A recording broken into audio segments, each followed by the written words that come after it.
What does the cryptic phrase time, times, and half a time mean? What is it really?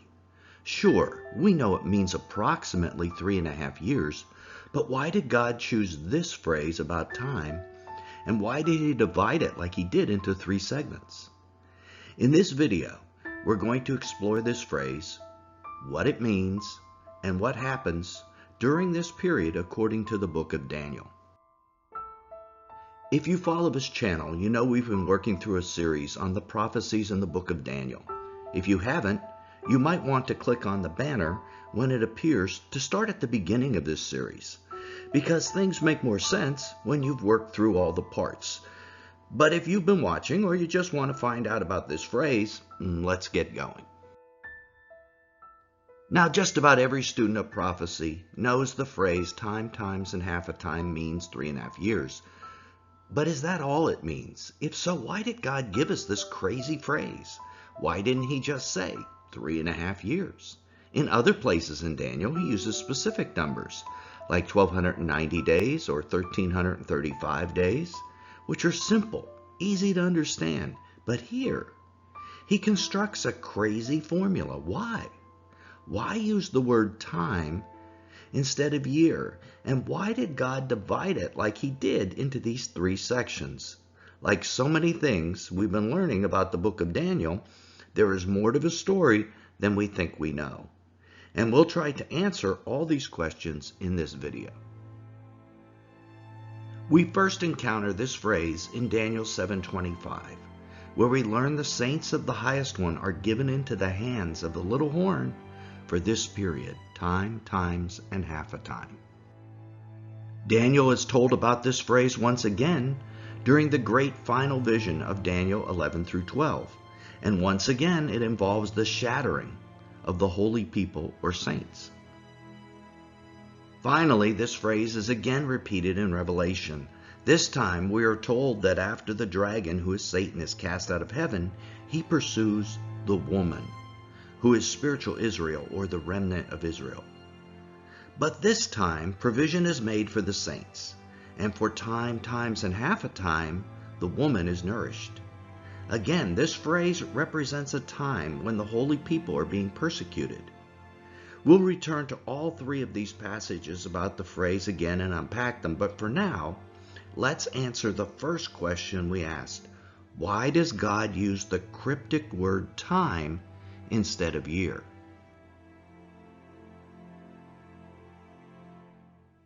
And hang on, here is the first surprise. The words translated time mean different things in the different passages we just looked at.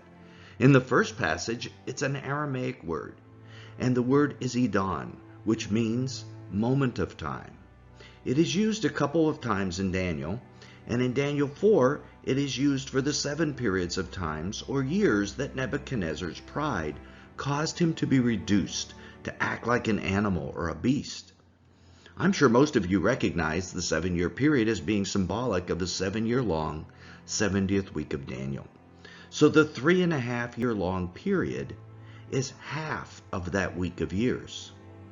But are these our traditional 365-day years, or maybe something else?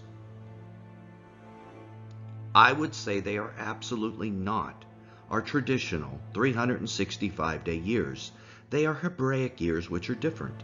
In the passage in Daniel 12, the word translated time changes from the Aramaic word Edon to a Hebrew word, moed, meaning appointed time or appointed meeting. Now, in the last video, we discussed how Daniel's last vision in Daniel 11 to 12 answered a lot of his questions. One of those questions was probably this one about what does this phrase time, time, and half a time mean? In the final vision, God uses a Hebrew word, not Aramaic, and the meaning snapped into view for Daniel. If it isn't immediately snapping into view for you, well, let's examine what this word moed means. The appointed times, or moedim, of Israel are also known as the feasts of the Lord. There are 7 of these in a year, starting with Passover and ending with the Feast of Tabernacles. These are different from a year, and this difference let Daniel know when time, times, and half a time might begin. The secular year began on the Feast of Trumpets, or Yom Teruah. The Jewish religious year began on Nisan 1. But a cycle of 7 feasts begins on Passover. This is a key understanding. If God has used the term year, Daniel wouldn't have known where to begin the cycle. Now he had a better idea. So time, times, and half a time isn't some random series of 3.5 years that can begin any old time. It's a specific length of time. One series of all 7 feasts of the Lord, or Moedim, begins with Passover, followed by 2 complete more series of these feasts, starting on their respective Passovers, and followed by half of the time from Passover to the next Passover. And these are never 365-day years. In fact, the word moed, or appointed time, is found in the Bible before the creation of man. Then God said, "Let there be lights in the expanse of the heavens, to separate the day from the night, and let them be for a sign, and for seasons," Moedim, "and for days and years." God set the sun and the moon in the heavens to control the days and years and the timing of the appointed times, or feasts of the Lord. So the complex Hebraic calendar controls the length of time between one Passover to the next. Some years it's 353 days, others 354, 383, or 384 years, depending on lunar cycles and whether or not it's a leap year. So is time, times, and half a time 3.5 years long? Well, I'd have to say yes, but only approximately in our Western minds. It isn't a year as a non-Jew would understand it. For instance, if we look at the time between 3 Passovers, let's say from Passover 2026 to the Passover of 2029, there are 1,090 days, or 2 years, 11 months, and 29 days, just shy of 3 years. The next Hebraic year, however, includes a leap year. So 3.5 times would be 3 years, 6 months, and an extra 7 days. Some period of 3.5 times are greater than 3.5 years, and some are less. It depends on the peculiarities of the Jewish years in question. As many of you know, Scripture contains a couple of references to a specific number of days: 1,260, 1,290, 1,335, etc. We'll explore these later in the video, but what is more important than the number of days is God's focus on the feasts of the Lord in terms of the end times. And he lets us know this by using the phrase time, times, and half a time, or more properly, appointed time, appointed times, and half an appointed time. The cycle begins with Passover in the first month of the Hebraic ceremonial year. So these 3.5-year cycles of Hebraic Moedim, or Feasts of the Lord, begin on or around a Passover. And in this same passage, we see the beginning of that period is also marked by the abolishing of the sacrifice and the setting up of the abomination of desolation, which is probably on or near a Passover as well. Earlier in this same vision, Daniel identifies this exact event. The beginning of time, times, and half a time is clearly marked by the little horn's forces desecrating the sanctuary, doing away with the sacrifice, and setting up the abomination. This passage in Daniel 11 marks the beginning of those times in this chapter. This event also marks the flight of the Jewish remnant from Israel. Jesus spoke of it in Matthew. He specifically mentions watching for this event, the abomination, which Daniel warned us about. He told us, all who are in Judea, which is today's West Bank, must flee to the mountains of Israel at this point. Why are they fleeing? Jesus is pretty clear that immediately after this event, the abomination of desolation, the Great Tribulation occurs, the greatest persecution of Jews and Christians ever. When you consider the Holocaust, that really is saying something. This passage by Jesus is actually a quote from Daniel's great vision prophecy, from Daniel 12:1. Jesus expands on the vision in Daniel. The angel informed Daniel the times of trouble was the greatest time of trouble ever for Daniel's nation. Jesus expanded it. It will be the greatest time of trouble for the whole world. Jesus had more to say about this in Luke, which is mirrored by Daniel's great vision. Both are speaking of the inhabitants falling by the sword and being taken captive. And notice this frequently overlooked aspect. Jesus calls these the times of the Gentiles. He uses the same Greek word, appointed times, just as in time, times, and half a time. In Revelation, we learn more about this period. We've already seen that the dragon, who is Satan, persecutes the woman who gave birth to Jesus, the male child. This woman is spiritual Israel, or the Jewish remnant. God gives 2 wings of a great eagle to the woman to assist her in escaping, and he nourishes this group away from the presence of Satan for this same time period, time, times, and half a time. What are the 2 wings of the eagle that God gives to the woman? There are lots of theories, but the most logical come from the Bible itself. In Isaiah, we read about mounting up with wings like eagles, and that allows the weary to endure with strength. This may be a great picture of God granting the remnant supernatural strength to escape Satan's clutches. And where is the woman taken? Into the wilderness, or desert mountains, where there are thousands of small caves, much like the ones at Qumran, where the Dead Sea Scrolls were hidden. God's chosen remnant will be hidden away, just like the scrolls, and nourished there, just like God nourished Elijah.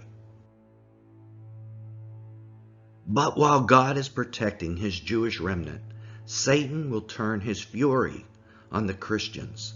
This is a critical understanding about the period, time, times, and half a time.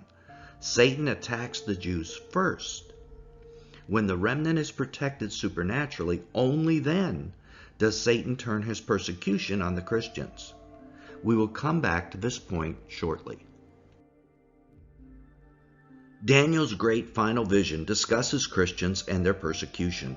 They are referred to as those with insight.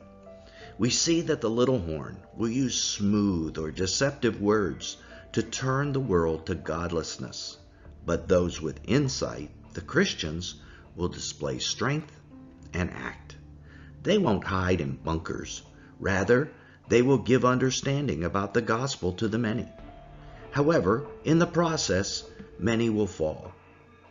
But in the long term, they will be resurrected and shine like stars in resurrection bodies. Now let's return to Daniel 7:25. We promised to unpack it. If you remember, in that passage, the little horn wears out the saints, and they are given into his hand for time, times, and half a time. We've just seen that. 2 other things happen during this period. One is that he speaks out against the Most High. In Daniel 11, we see this elaborated on. He will say monstrous things against Jehovah, the God of gods, and against Jesus, and he will glorify himself.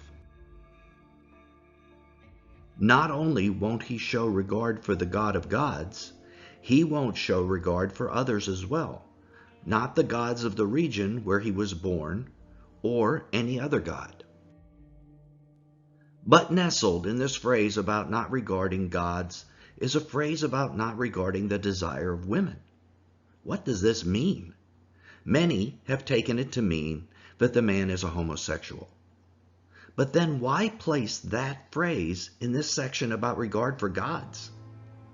Much, much more likely is that this phrase refers to the deity Tammuz, who was titled the desire of women. It is also possible it refers to the Messiah, because it was the desire of all Jewish women to bear that Messiah. Then the scriptures tell us who he will honor: a foreign god, a god of fortresses. Now this rock relief pictured on the screen is thought to be that of Nimrod, who tried to build the ultimate fortress, the Tower of Babel, in defiance of the true God, as a protection against a future flood. So I believe this passage is referring to the demon who possesses the little horn that we've discussed in most previous episodes, the same one that possessed Nimrod. Notice, it is a god his fathers did not know. That's because this demon will have just come up out of the abyss. No one on earth will know him till that point. The final thing Daniel 7:25 tells us is that the little horn tries to make alterations in the law and the seasons. What law does he attempt to change? Why, God's holy law, of course, and he substitutes something, perhaps Sharia. But what about this word seasons? What is that? In Aramaic, the word zaman means appointed times. That's how important the appointed times are to the end times. It is one of the primary things the little horn attacks: God, his law, God's people, and the appointed times. I'm sure that's a shock to most Christians who aren't even familiar with the feasts of the Lord. A great deal of the timing of the end times, I believe, depends on these feasts. Let's look at a couple alternative theories for the mysterious number of days in Daniel and Revelation: 1260, 1290, 1335. The Bible isn't completely clear as to what these days are, but if we do some mathematics, we discover some interesting possibilities. If one examines the final chapter of Daniel, time, times, and half a time seem to be associated with 1290 days. Of course, what exactly happens at the end of the 1290 is not clear from this passage. But let's present a scenario anyway. Let's consider what the outcome would be if the regular sacrifice was eliminated and the abomination of desolation was set up, say, on Nisan 1 of a given year. If we count 1290 days from this date, where would we end up? In some Hebraic years, we would conclude the count exactly on the final day of the Feast of Tabernacles. For instance, on the last day of Tabernacles in the Gregorian year 2030. This count is exactly 1290 days from the Nisan 1, 3.5 years earlier. This is quite interesting because Nisan 1 is the beginning of the Hebraic ceremonial year, and the seventh day of Tabernacles concludes all of the Moedim or Feasts of the Lord for the entire year. The Feast of Tabernacles is also prophetically interesting for a number of reasons. It is symbolic of God setting up his tabernacle with men. It is a 7-day feast, and some believe is prophetic of the coming wedding feast of the Lamb. The day after Tabernacles is also quite interesting. It is sometimes known as the 8th day or the last great day. Prophetically, many believe it represents the coming of a new age. Might this be the beginning of the millennial kingdom? Well, perhaps. But 1290 days is not the only number given in the book of Daniel. It also mentions 1335 days. And adding the 45 additional days to the 1290 days yields nothing of interest if that final day is the last day of Tabernacles. The extra 45 days land on the 6th of Kislev, a rather normal day without any spiritual significance, 2.5 weeks prior to Hanukkah. So although 1290 days fits with this theory perfectly in the first aspect, the 1335 days do not fit in this example. And in my opinion, all the days need to fit. If we examine the book of Revelation, a different number of days is suggested for time, times, and half a time.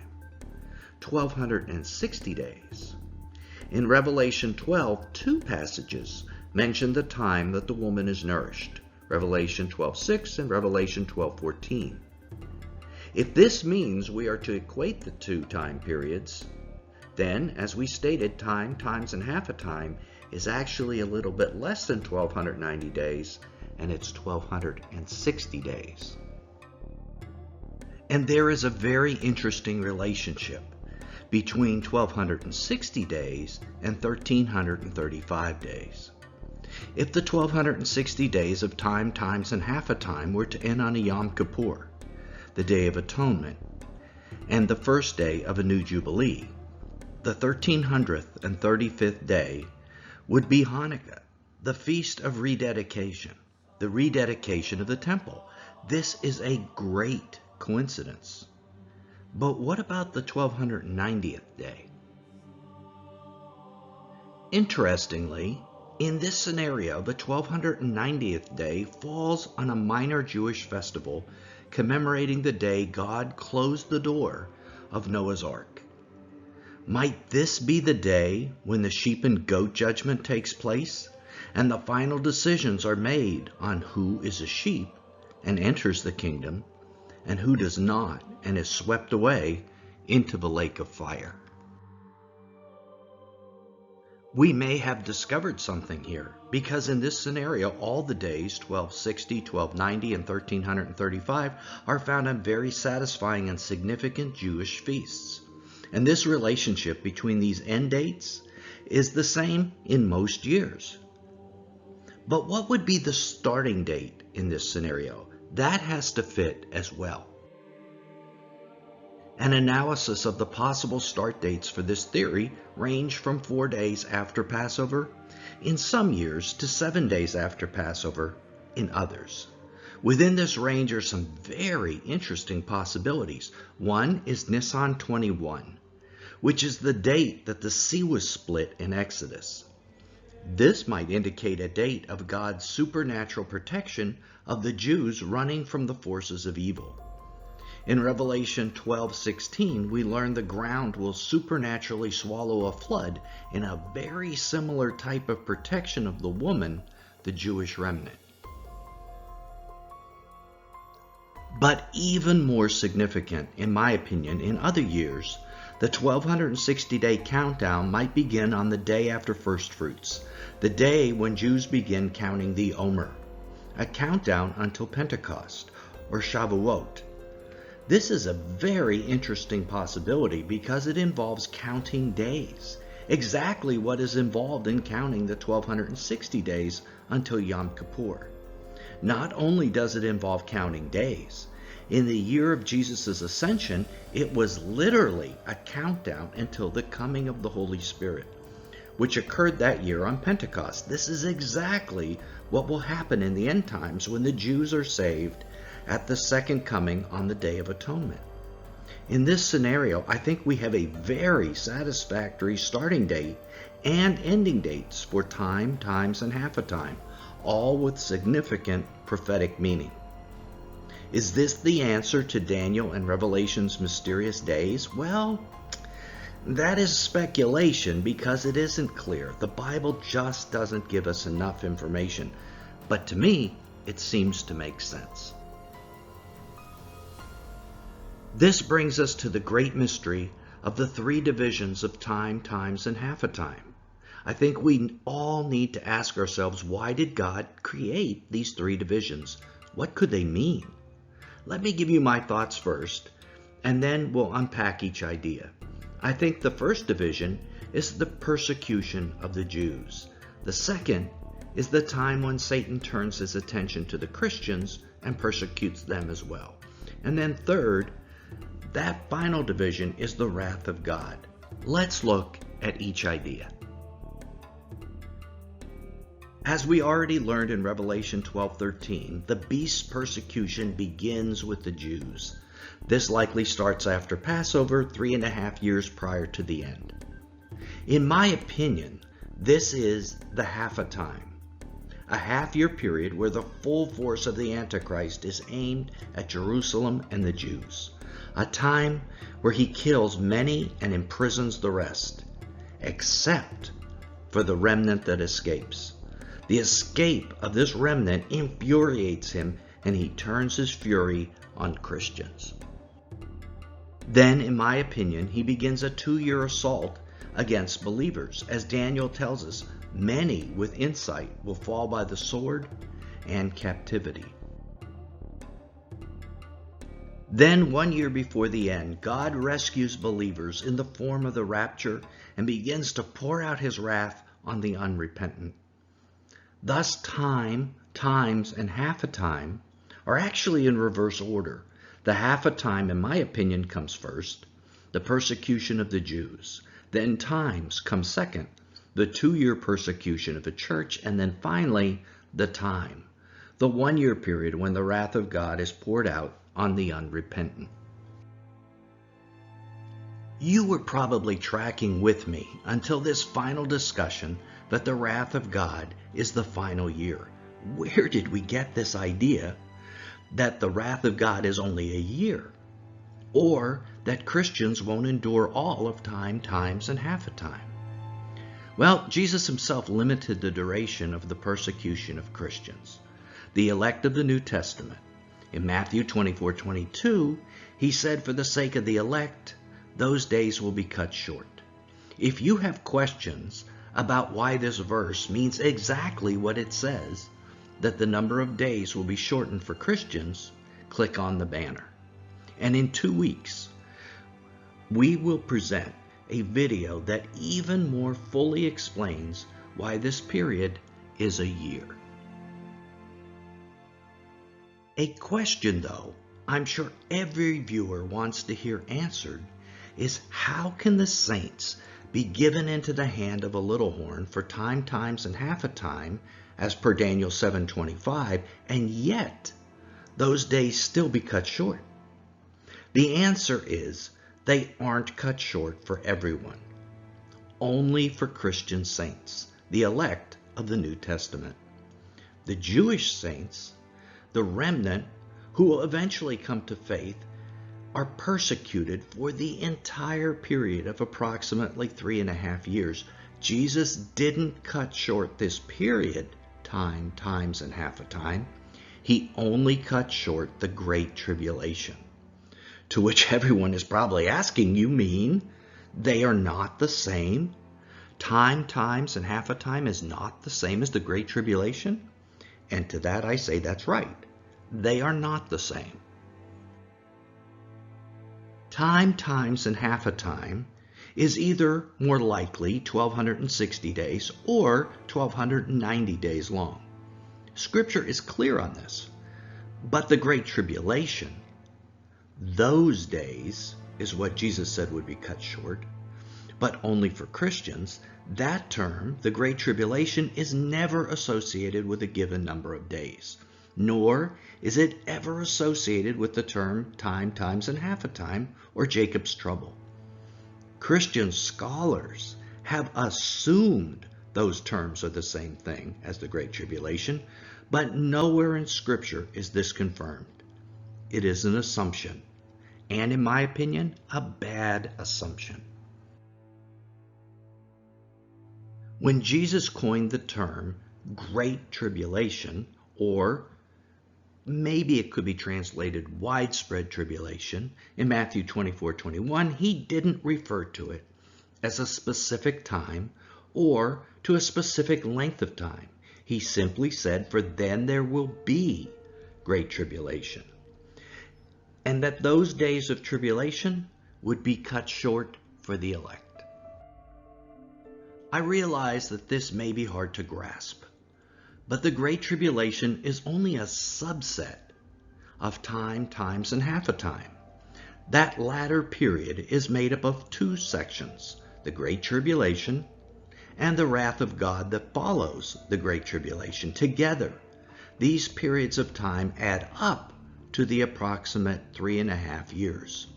And the latter period, the wrath of God, is approximately 1 year long. making the Great Tribulation approximately 2.5 years.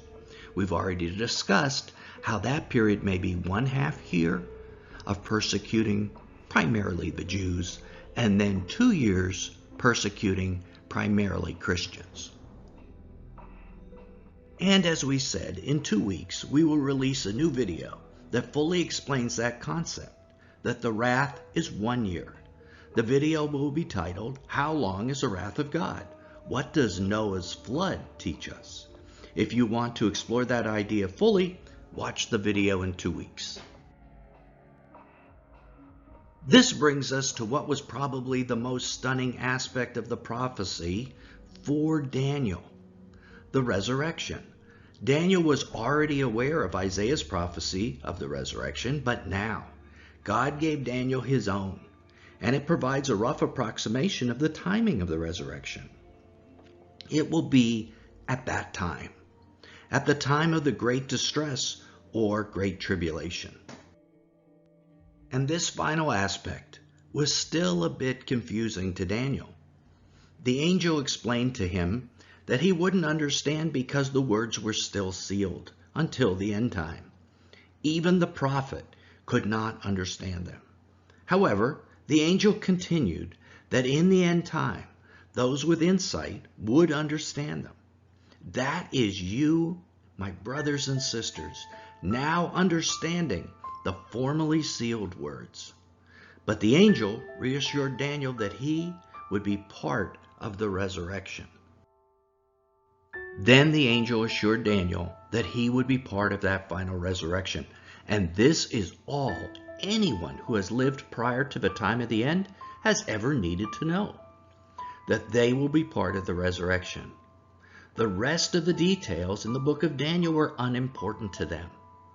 The great reformers in Walvrud, for instance, they didn't need to know the unsealed words. Just like Daniel, all they needed to know was that they would be resurrected. But now that we are in the end times, we need to know more.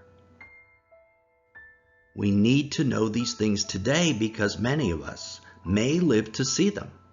That is why on the Mount of Olives, just a couple of days prior to Jesus' betrayal, the disciples asked him about that final phrase from the last verse of Daniel, the end of the age. They asked, tell us, when will these things happen, and what will be the sign of your coming and the end of the age? Matthew 24:3. With that, Jesus began to unseal the book of Daniel for them and for us.